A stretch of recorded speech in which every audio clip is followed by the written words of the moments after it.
all, before I get started, congratulations to Beth Silverman, Deb Silverman, APR fellow PRSA, and Art Winketer as very deserving recipients of your awards this evening, and to all of tonight's award recipients. This is our night to celebrate what we do. Barb, I'm truly honored by your nomination and everyone that backed you up on that.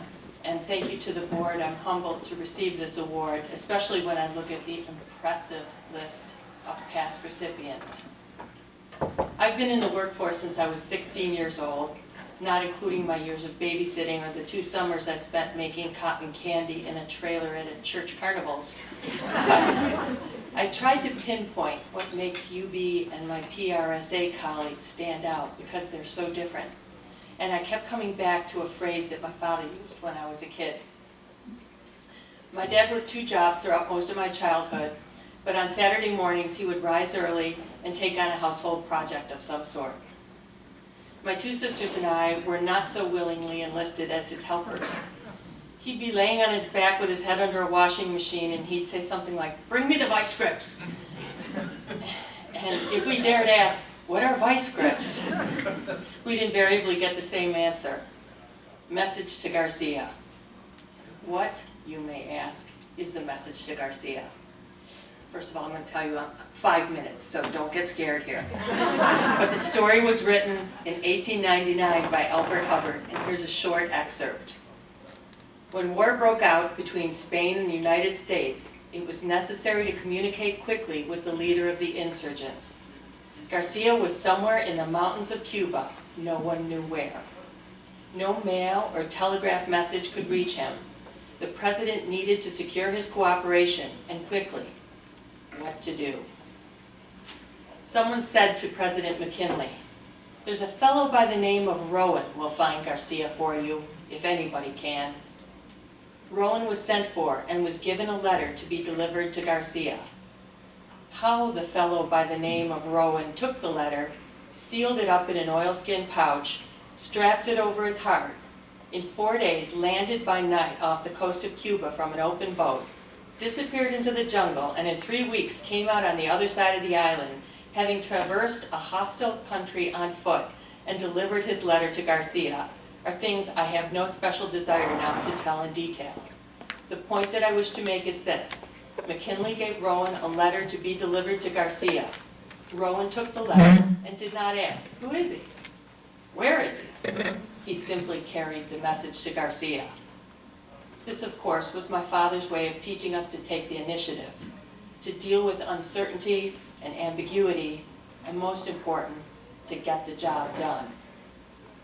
And that's the kind of people that I am blessed to work with at UB and in PRSA. So thank you. Thank you, Cynthia, for bringing me on board at the School of Management and for your many years of friendship. I don't know why that's coming over me. And collegiality. Thank you, Kate, for being a friend and a stellar colleague. Thank you, Kathy and Kevin, for being the communications team extraordinaire. Thank you to my colleagues in university communications, especially John Della Contrada, who's been my friend and mentor since I took the seat that he vacated 11 years ago. And to my incredible PRSA colleagues. My membership co-chair, Kathy Kirst, and the membership committee, Elaine Duquette, Kate LeBrake, Jennifer Hickok, Christina Basilkowski, and Tracy McNerney. Thank you to Brenda Schwamborn, who keeps everything running smoothly and is the best director of first impressions that any organization has ever had.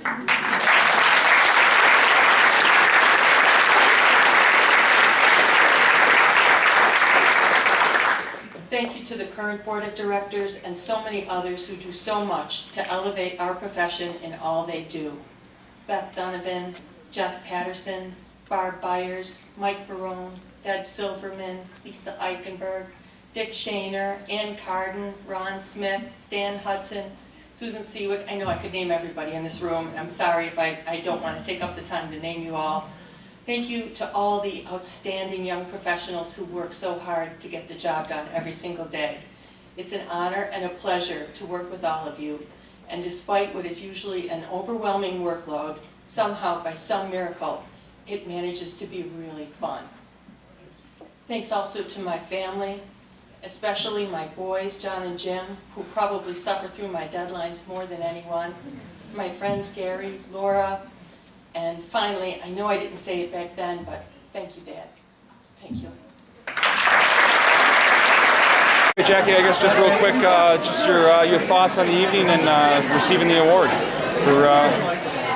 Well, as I said during my remarks, I'm so honored because I know the people who came before me in this category, and they're actually the reason that I wanted to be in public relations. So I thought that to be included among those folks was just the supreme honor. And you seemed very humble up there while you were accepting your award, and the theme tonight seemed to be PR as a team, and it seemed like you felt maybe this was a team award with your... Absolutely, absolutely. We don't do anything in a vacuum, and this is the kind of job where you have to work together. You work with the people that you interact with in your workplace, in the media, in your professional organizations, and without everybody lifting their little share of the load, it becomes an overwhelming job. So without the team, there is nothing. So it really is an important part of how we do business. And you also mentioned a lot of those people that came before you. You're very honored considering some of those names. Who are a few of those people that you may have looked up to from the PR sense? A few, you don't have to name all of them. Absolutely. Beth Donovan was immediate past president the year that I was president, and I swear she sat at my left side and whispered in my ear the whole first 3 months. She's always an outstanding